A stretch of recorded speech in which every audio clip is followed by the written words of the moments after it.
Do you know who the dumbest character in My Hero Academia is? What about who's the tallest, the oldest, or what about the most beautiful? Well, today I'll go over every single record holder in My Hero Academia. So let's get started with the record holder for the absolute dumbest character in the series. And no, it's actually not Mineta. I know this guy might look like he's the dumbest, but the dumbest character in the series, that's actually Denki Kaminari. And honestly, it's not even really his fault. I mean, sure, Denki has the worst grades in Class 1A, and he's not very academically smart as he just hates to study. Like, he just gets super bored during class, and he literally gets panic attacks when he has to do a test. Not only that, but he's just always doing stupid stuff. Like, Jiro even says that he's always a complete idiot. But that's actually not what makes him the dumbest. The real reason why Denki is the dumbest is that whenever he uses too much electricity, his brain literally short-circuits. And this is absolutely the dumbest character in the series. Yeah, he just becomes this giggling idiot that's always giving 2 thumbs up to let everyone know that he's okay.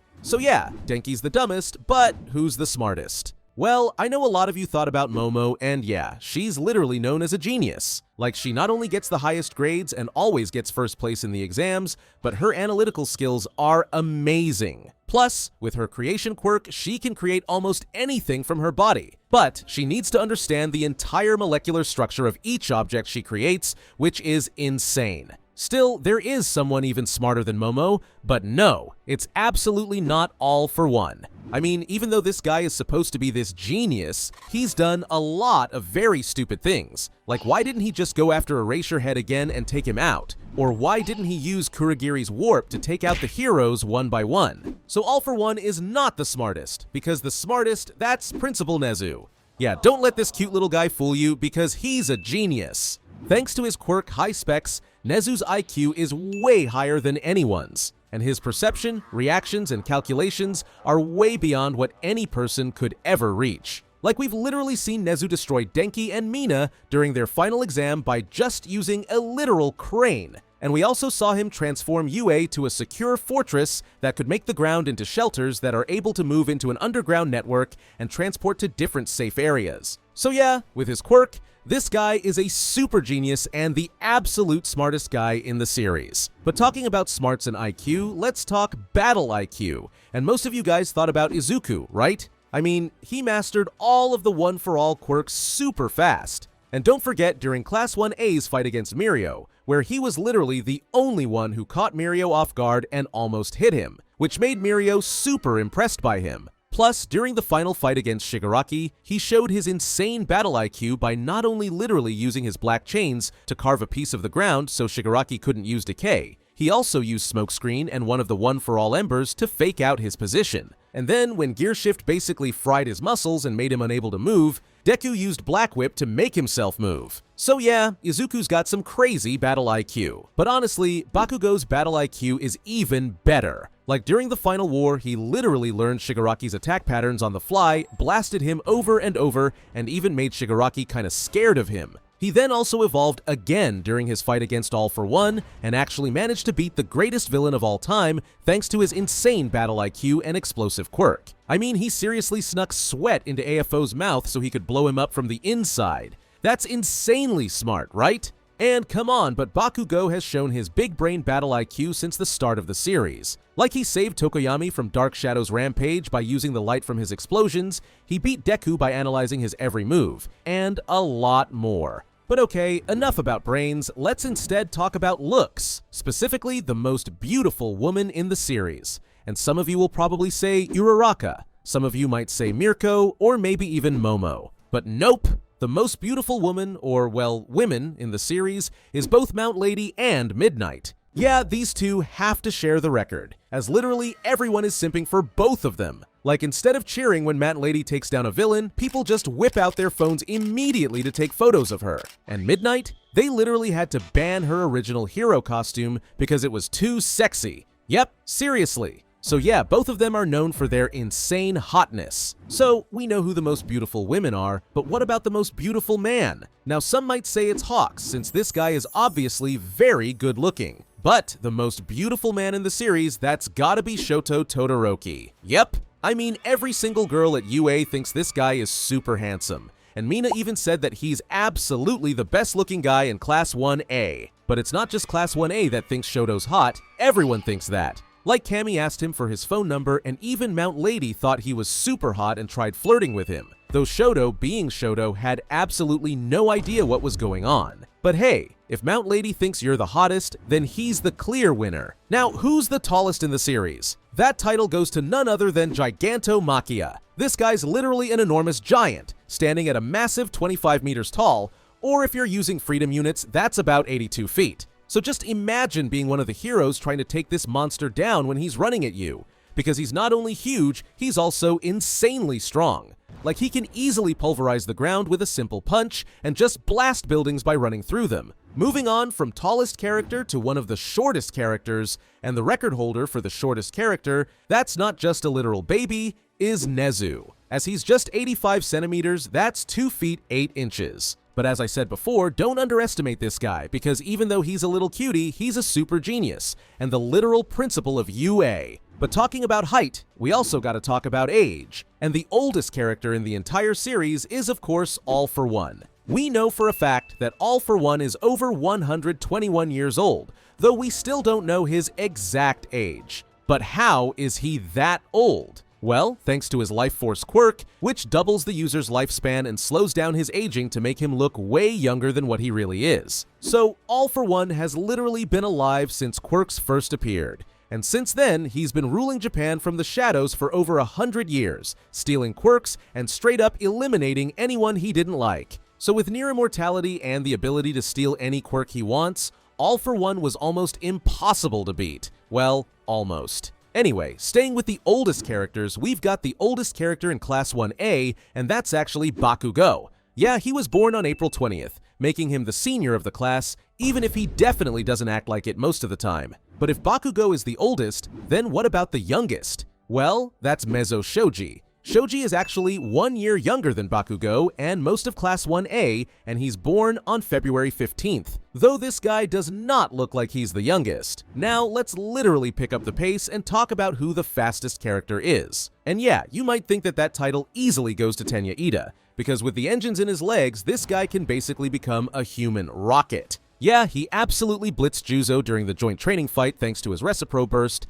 but that's nothing compared to his maximum speed, as he literally goes so insanely fast that he straight up damages buildings when he blows past them, and he even lifts himself off the ground from pure force alone, leaving cracks in the pavement when he launches. So you'd think with maximum speed, Tenya is easily the fastest character, but nope! The fastest in the series, that's actually Deku. And it's all thanks to Gear Shift. Yeah, Gear Shift lets Deku change the speed at which things accelerate through space of anything he touches. And the craziest part? It ignores the laws of inertia. So basically, all you need to know is that Deku can literally break physics with his speed. So while Ida may be insanely fast, he still follows the laws of the universe like a normal person, which is why Deku is easily the fastest in the series. So even though he doesn't have Gear Shift anymore, he still holds the record, because no other character has ever moved faster than him. But instead of the fastest, let's talk about the slowest, and that's Mineta.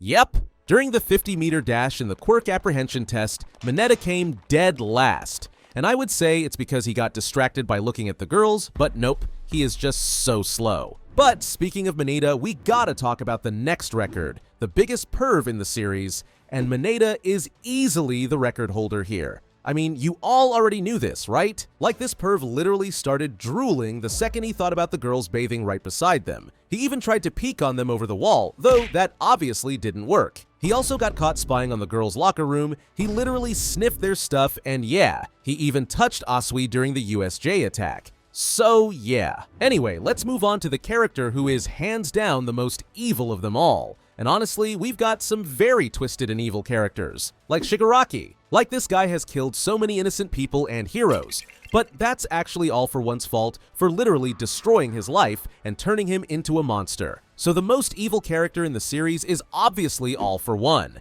This guy literally dreams to become the world's greatest demon lord. So even as just a little kid, he was running around stealing quirks and killing anyone who didn't bow down to him. And don't forget how he was literally abusing his younger brother Yoichi and even kept him locked up, as he wanted to keep his brother close and just treated him like his possession. Then he literally turned Japan into total chaos with his army of followers and power of stolen quirks. But the worst thing he ever did was how he manipulated Shigaraki's dad into becoming abusive and breaking that family apart piece by piece. Then, when the kid was emotionally crushed, All For One swooped in, gave him the decay quirk, and just watched how he killed his whole family. Then he took that traumatized child and shaped him into Tomura Shigaraki, all for his own sick ambitions. But enough evil talk, instead, let's talk about the most good character. And that's gotta be Izuku. I mean, even when literally the entire world wanted him to kill Shigaraki, Izuku refused, as he still believed that somewhere deep inside that monster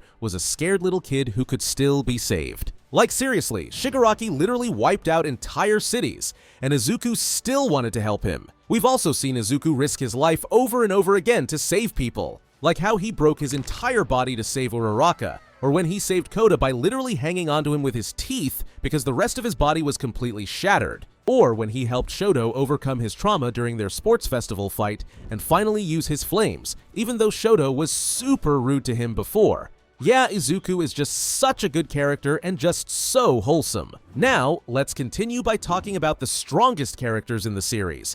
And let's start with the strongest ever, hero. And even though All Might was the symbol of peace for years, the title of strongest hero ever is now obviously Deku. Thanks to One For All, this guy has some insane raw power. Like we're talking punching people into walls kind of power. On top of his strength, he also has 6 more ridiculously powerful quirks, like Black Whip and Gear Shift. And when he combines these quirks, he uses ultimate moves like Overdrive, which is an attack that moves faster than light and hits his opponent with 120% of One For All. Insane, right? But what actually makes Deku the strongest hero ever isn't only his busted powers, it's also everything else, like his insane battle IQ, his durability, his willpower, and, of course, his heart. Yeah, this guy doesn't care about money or fame. All he cares about is protecting people. Like even when his entire body is broken, he'll never give up. And that's what makes him the strongest. So Deku's the strongest hero, but now let's talk about quirks, specifically the strongest emitter quirk. And well, we all already know it's One For All.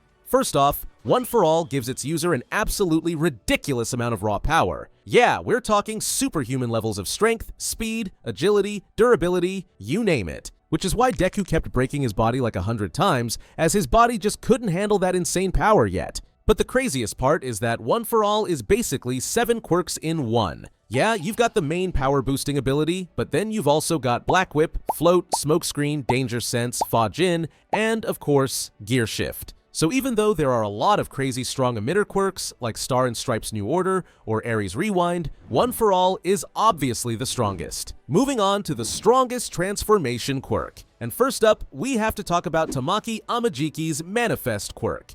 Because this weird quirk lets Tamaki transform his body based on whatever he eats. Basically, if he eats shrimp, he grows massive grab claws, or if he eats squid, boom, he gets tentacles. But it's not just cool looking, it's actually also really powerful, like we saw when he took on 3 powerful villains at once, and still won thanks to his insane strength and cool transformations. That said, the strongest transformation quirk, that has to be Mirio Togata's Permeation quirk. Yeah, this quirk lets Mirio literally phase through walls, floors, and even people, making him untouchable, and then pop back out to obliterate you with a single punch. And I know this is a quirk that takes insane skill and practice to master, since you can just be falling through floors if you don't know how to use it. But in Mirio's hands, it becomes one of the most broken defensive and offensive quirks in the entire series. Now the last quirk type we have to talk about is the Mutant quirk. And Mirko's rabbit quirk gives her insane strength, speed, agility, and reflexes, which makes her an insanely powerful fighter, especially when she uses her ridiculously powerful legs that can give devastating kicks and easily take out her enemies. But the strongest mutant quirk is Hawks' Fierce Wings. Because Fierce Wings gives Hawks huge red wings that's made up of dozens of feathers, and he can control each of these feathers with his mind. Yeah, he can obviously fly with his wings, but he can also use his feathers to save people by floating them away from danger or spreading them out throughout a large area. And don't forget that he can also use his feathers as weapons. Plus, Fierce Wings makes Hawks one of the fastest characters in the entire series. Another strength record we have to talk about is Best Combat Skills. And someone you might not have thought about here is actually Uraraka. Yeah, she's actually a super underrated character in combat skills, as her mastery of gunhead martial arts is crazy impressive, like we've seen during all of her fights with Toga, who's super hard to deal with. But yeah, the obvious choice here is, of course, Mirko. With her rabbit quirk, which gives her insane agility and strength, she can easily overwhelm her opponents with fast, brutal strikes. Yeah, she's just a combat monster with her aggressive and relentless combat style. Like, don't forget that she took on multiple high-end nomas by herself with just brute strength and her fighting skills. Some other records that need to be mentioned are most anger issues, and come on, you already know who this belongs to. It's obviously Bakugo. Like, this guy is always raging. He thinks everyone is stupid and screams at them. Like, he literally screamed at Izuku to get out of his way, even though he wasn't even in front of him. Yeah, I could give you hundreds of scenes of Bakugo raging, but you all already know what a hothead this guy is. Next up, we've got the record for biggest traitor, and yep, it's Yuga Aoyama. Like, this guy wasn't just the UA traitor secretly feeding All For One info about All Might and Deku, helping him set up the USJ attack and a bunch of Class 1A's worst moments. He also ended up betraying All For One too, as Aoyama flipped sides again, lured All For One out, and tried to help bring him down to protect his friends. So yeah, he's a double traitor. Anyway, now the last record we have to talk about is most popular character. And that's actually Bakugo. You see, Shueisha did a massive global popularity poll at the end of the manga, and Bakugo actually won it with a massive 1,647,611 votes. And in second place, we've got Izuku with 1,217,357 votes, and Shoto came third with 630,398 votes. What is your favorite My Hero Academia record? And was there a record I forgot to mention? Let me know in the comments below. Thanks for watching, and watch this video next.